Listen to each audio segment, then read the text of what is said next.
Hey there, YouTube. So in the last video that I posted, which was a response to Chris from Prepared Mind 101's winter kit challenge, that was a 10-pound kit challenge.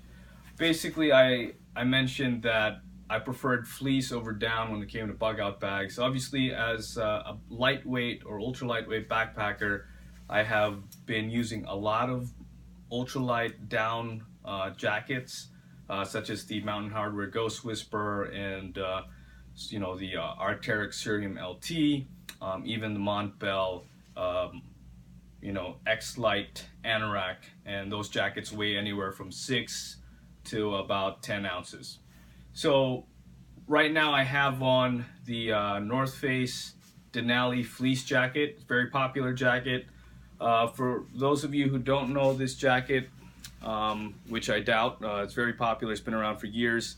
This is a heavyweight fleece, and this used to be one of my favorite jackets. I also even wanted to use this for backpacking, but what I found was that it weighs 1 pound 7 ounces, which is 23 ounces, and it's good to about 40 to about the extreme of 35 degrees Fahrenheit for me.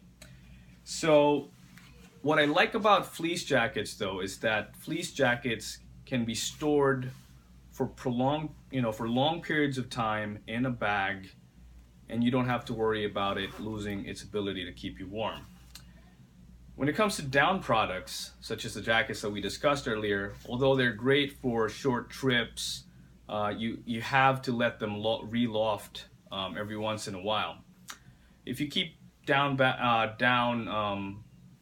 jackets, even down sleeping bags compressed for prolonged periods of time, then they lose their loft and they just can't keep you warm anymore. And the other thing is they're also very expensive. The Cerium LT, the hooded version, is about $369. The Mountain Hardwear Ghost Whisperer is $350, and the Montbell products are a little bit more affordable, but even the Montbell X-Lite Down Anorak is still 220 bucks. Which brings you to the more low-cost alternatives, which is usually the fleece jackets. This particular fleece is not that low cost. This is $180 to $200. But one of the reasons for that is it's very durable. So it has reinforcements on the high wear areas, such as the shoulders, the chest, and the forearms. Now, I wouldn't recommend this for backpacking, but it is a very nice piece, and I've had this for the last 3 or 4 years. I also picked it up on sale. So definitely very warm and very durable. But for bug out bags, especially, or for those of you who are on a budget, when it comes to backpacking, I have an alternative that I will get to in a little while. I wanted to show you another North Face fleece that has become my favorite because of its weight and pretty much its cost. Although this particular one, it seems, is out of production. My cousin gave this to me, so I never really quite paid attention to the name of the jacket. But this is made out of their TKA 100, or basically their 100 gram per meter squared fleece. And the Patagonia has something similar to the Patagonia, I think, Micro D fleece. That jacket weighs in about an ounce lighter than this one. This is 13 ounces for a size medium. I'm 5'8", 193 to 195 pounds at this time, and as you can see, it's plenty roomy for me. And I usually wear a size large on most products, but a medium in North Face usually fits me pretty well. So 13 ounces for this, and in terms of a temperature rating, this is comfortable around 50 degrees by itself.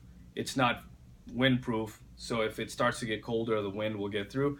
But I have worn this under the North Face Resolve, which is very similar to the North Face Venture jacket, or the similar to the Marmot Precip.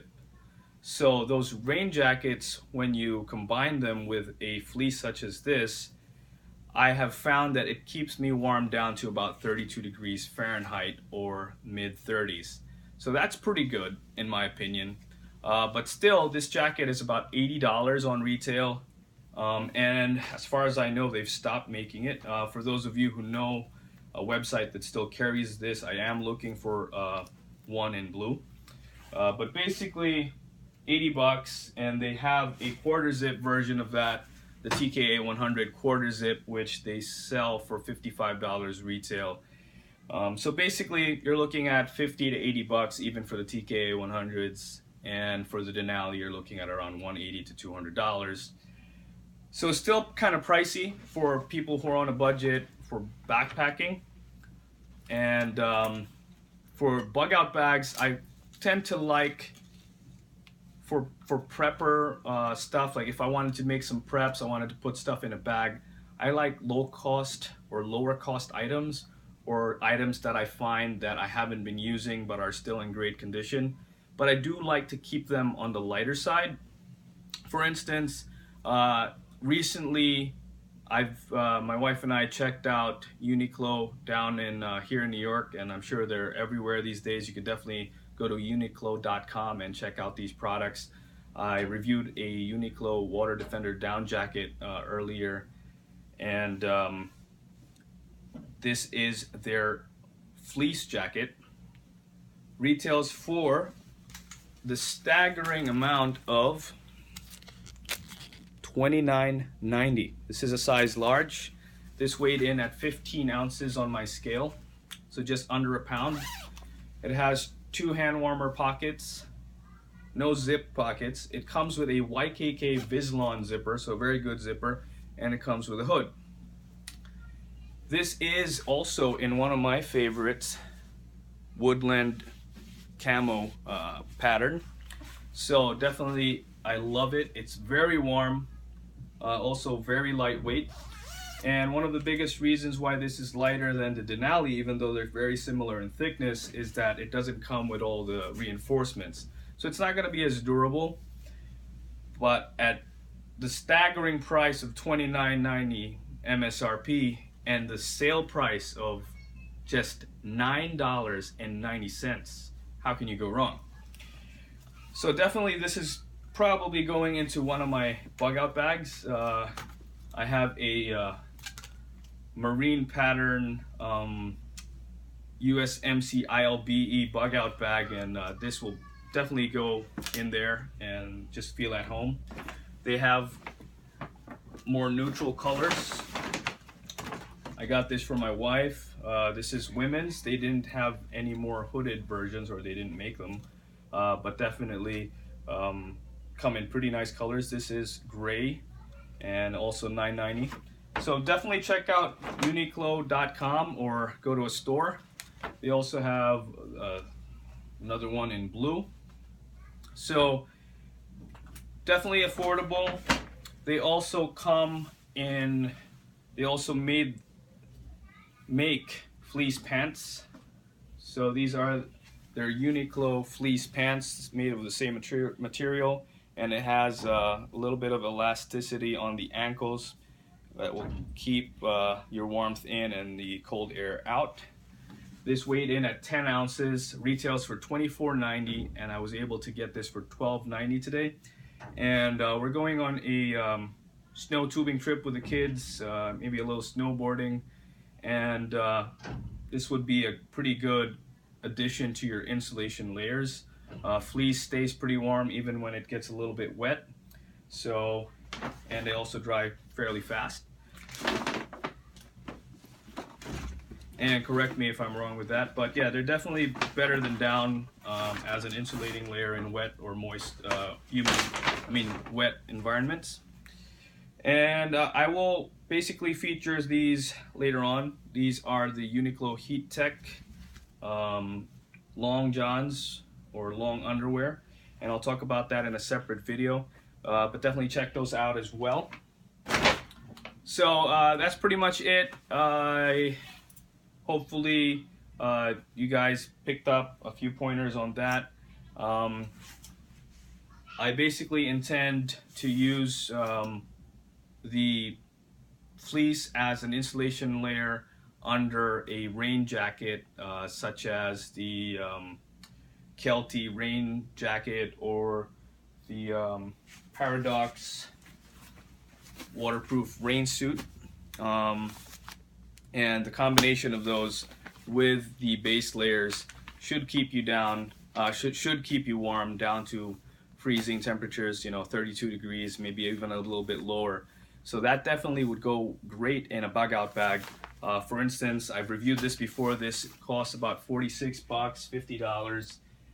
In combination with the fleece layers, you can use that in your bug out bag. You can definitely take this down to around 30 to 32 degrees.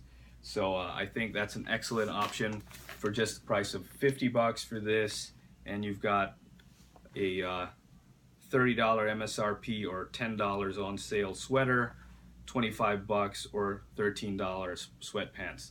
So just for the price of basically this is what, 75 or $70, you've got a very nice warm outfit in your car or in your bug out bag, and definitely check it out. Thank you very much for watching. Please like, share, and subscribe, and look out for my video on the Heat Tech by Heat Tech warm layers or base layers from Uniqlo, and I'm gonna show those in comparison to the base 2.0s by Under Armour. So they do make new base layers now in Uniqlo, and I'm going to compare those to the more popular base layers such as the Patagonia Capilines, and also the North Face Storm Shadow. But we'll check those out in another video. Thank you very much for watching.